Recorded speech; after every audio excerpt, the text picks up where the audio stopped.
童小梅做完手术出来，得知肖春生已经出院回北京了，她二话没说就赶往火车站。就在火车即将发车的时候，童小梅急匆匆赶到。肖春生以为童小梅来送他，他自称能照顾自己，而且还有列车员给他这个残疾人送温了。他让童小梅在下一站就下车，没想到童小梅已经向部队申请复员，要陪肖春生回北京接受治疗。他坚信肖春生能站起来，肖春生不想拖累他，可童小梅已经下定决心。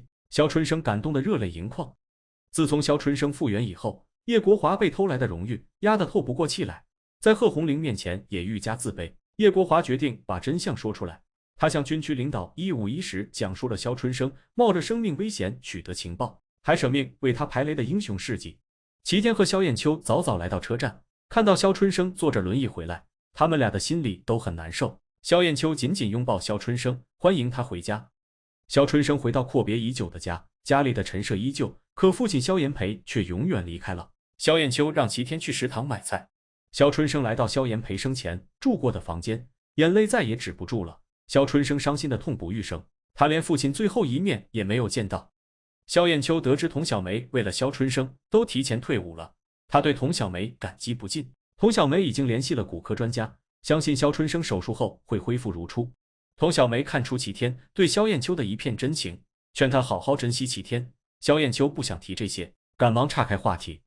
肖春生也看出齐天很喜欢肖艳秋，极力撮合他们在一起。肖艳秋对齐天过去的经历还不能释怀，肖春生劝他不要把这些放在心上。肖艳秋随口问起肖春生和贺红玲的感情进展，肖春生只好承认他们已经分手了。叶国华把真相说出来，以后如释重负，领导多次找他谈心，贺红玲对他佩服有加。部队领导研究决定追加肖春生战斗英雄的称号。父母得知童小梅为了肖春生申请退伍，他们大为恼火，狠狠培训了他一顿。童小梅不后悔，还劝父母不要干涉他的人生。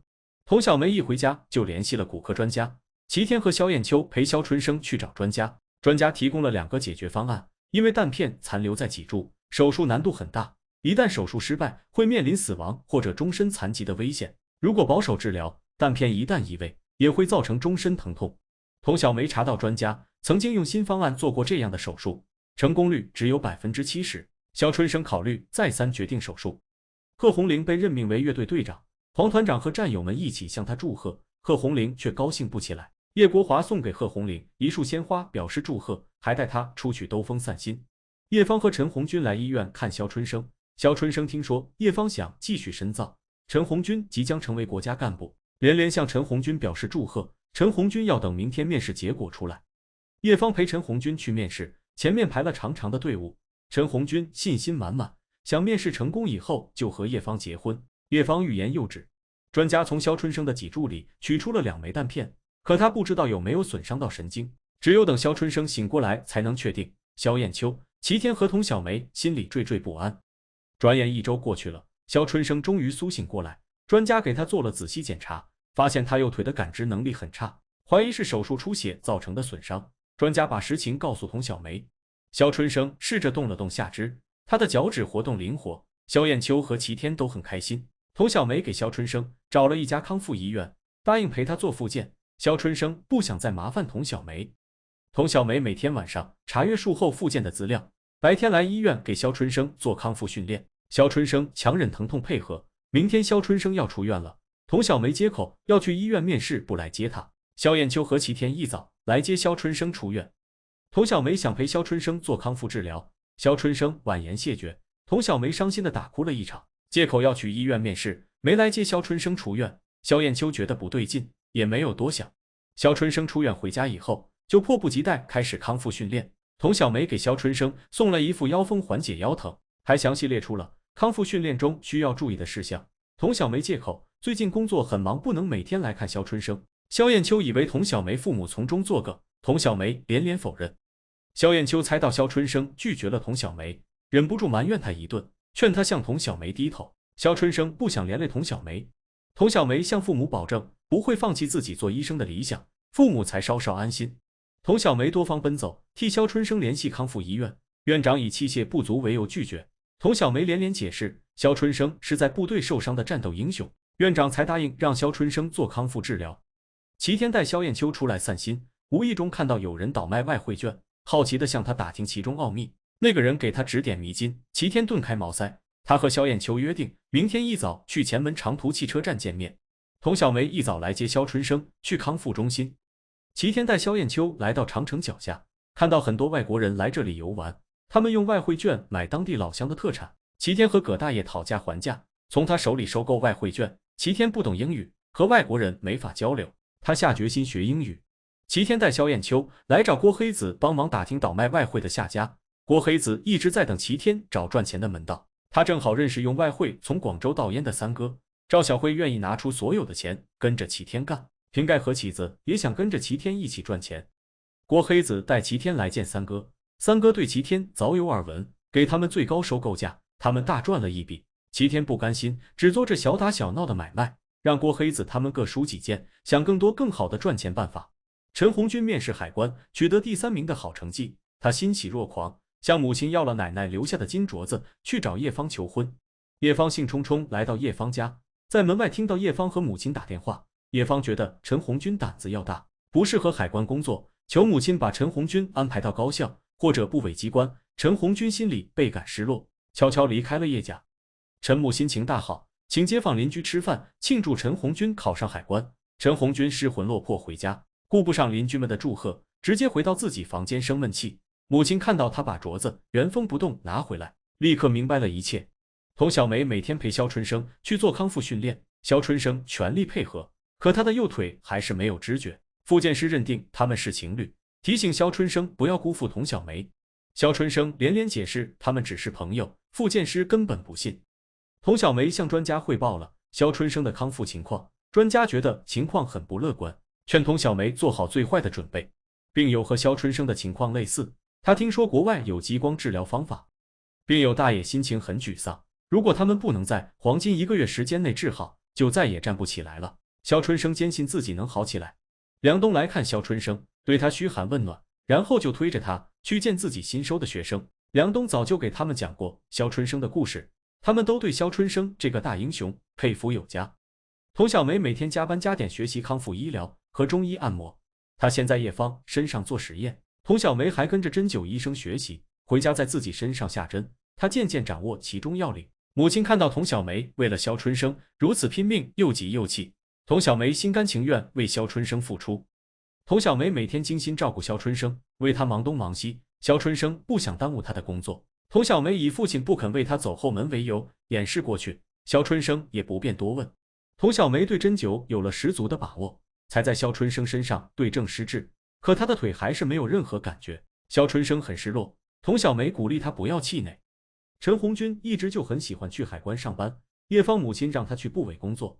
陈红军知道这是叶芳从中作梗，他不想靠关系，坚持要去海关。叶父支持陈红军的决定，叶芳也只好做出让步。叶母大为不满，陈红军借口要看书，饭也没吃完就回屋了。叶芳为此和母亲大吵一架。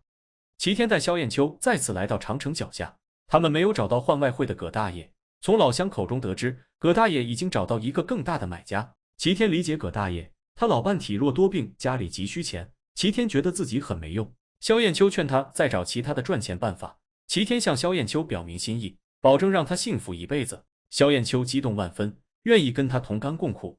萧艳秋很晚才回家，萧春生猜到他和齐天在一起，也替他们俩高兴。童小梅陪萧春生去例行检查，她让萧春生跟着护士去取药，向专家咨询萧春生右腿的情况。专家觉得情况很不乐观，有可能会落下终生残疾。童小梅想用国外电磁设备替萧春生治疗，可这些设备也不能保证能治好萧春生的腿，而且这些设备还没有通过国内的审查。童小梅伤心的大哭不止。萧春生把护士支走，他听到童小梅和专家的谈话，心里暗下决心。从那天开始，萧春生不顾疼痛，拼尽全力做康复训练，直到汗流浃背也不放弃。童小梅提醒他不能急于求成，应该循序渐进，否则会适得其反。萧春生只好作罢。童小梅想利用母亲关系从国外进口康复治疗设备，母亲也无能为力。郭黑子拿着外汇去找三哥兑换，结果被拒之门外。他派人四处打听，才知道三哥来了一个朋友，那个朋友放出话来，不许任何人收齐天的外汇。齐天猜到那个人是李尚游，郭黑子想带人教训一下李尚游，齐天坚决不干。他不想再打打杀杀。陈红军如愿到海关工作，朋友们齐聚一堂为他祝贺。陈红军当众向叶芳示爱，感谢他一直以来的陪伴与帮助。陈红军和叶芳互相为对方戴上戒指，大家一起为他们祝贺。肖春生催萧艳秋和齐天尽快结婚，萧艳秋急忙打断他的话。陈红军借着酒劲表态，给萧春生安排工作，齐天要带着萧春生赚钱，两个人争执不下。萧春生不想听他们争来争去，就推着轮椅出去了。萧春生推着轮椅来到楼道里，李尚游带着几个哥们来这里吃饭，他对萧春生恶语相向，还拿他和贺红玲的关系打趣。萧春生不想听他胡说八道，推着轮椅就想离开。李尚游把他推倒在地，临走还撂下狠话。童小梅出来看到萧春生跌落咋地，赶忙把他搀到轮椅上。齐天、萧艳秋和叶芳他们闻讯出来，他们对萧春生嘘寒问暖。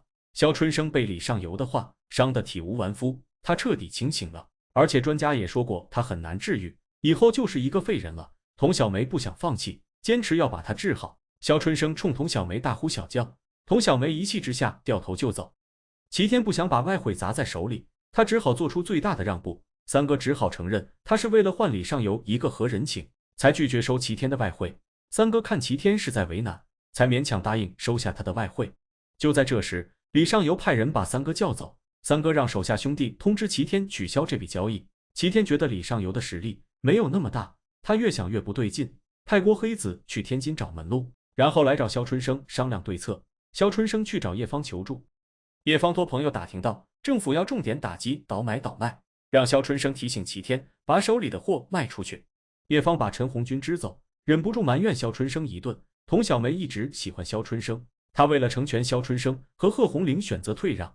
萧春生想起童小梅为了自己所做的一切，他很感动，可他不想拖累童小梅。萧春生没日没夜进行康复训练，直到累得精疲力尽。经过他不懈努力，右腿渐渐能站立了。萧春生欣喜若狂。郭黑子突然打电话通知萧春生，童小梅和李尚游发生冲突了。萧春生二话没说，就拄着双拐给他和齐天赶往现场。李尚游加价3000块钱，想买童小梅手里的治疗仪，童小梅坚决不给，李尚游就派人抢，童小梅死死护着那台仪器。齐天和萧春生及时赶来制止李尚游，李尚游就是不肯让步。萧春生警告他赶快走，否则警察来了就来不及了。李尚游对郭黑子出言不逊，齐天忍无可忍，对李尚游大打出手。萧春生和郭黑子一起冲上来帮忙，双方厮打在一起。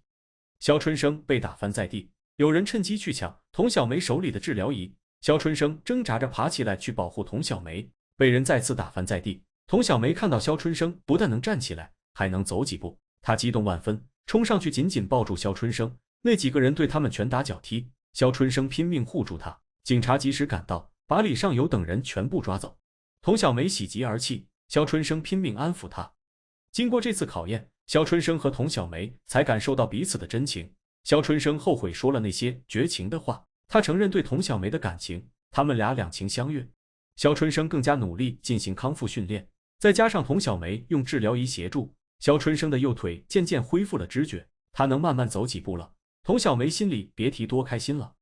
转眼5个月过去了，国家开始着手整治投机倒把，三哥被抓，李尚游逃之夭夭。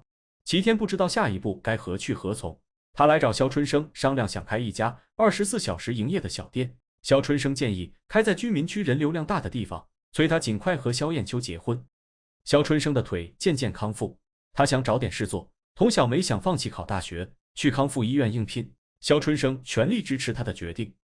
段磊腿伤痊愈后到刑警队工作，还交了一个女朋友。段磊第一时间写信告诉萧春生，萧春生替段磊高兴之余，也开始琢磨自己的工作。童小梅的生日即将到来，萧春生精心挑选了几本书给她送来。童小梅给萧艳秋一件毛呢大衣作为结婚礼物。萧春生无意中在童小梅书桌上看到那本护理札记，还有她在书里夹着的纸条。萧春生又惊又喜，没想到童小梅就是他苦苦寻觅多年的书库女孩。齐天和萧艳秋开了一家商店，开业当天，亲朋好友都来捧场。齐天特意选在这一天和萧艳秋订婚，童小梅、郭黑子、瓶盖和起子等人都来祝贺。齐天心情大好，和大家推杯换盏，很快就喝多了。酒宴结束，萧春生送童小梅回家，特意带她来到书库外面，讲起了当年他和书库女孩的那一段缘分。他很庆幸那个女孩就是童小梅。肖春生向童小梅表明心意，童小梅等这句话等了很多年，她激动得喜极而泣。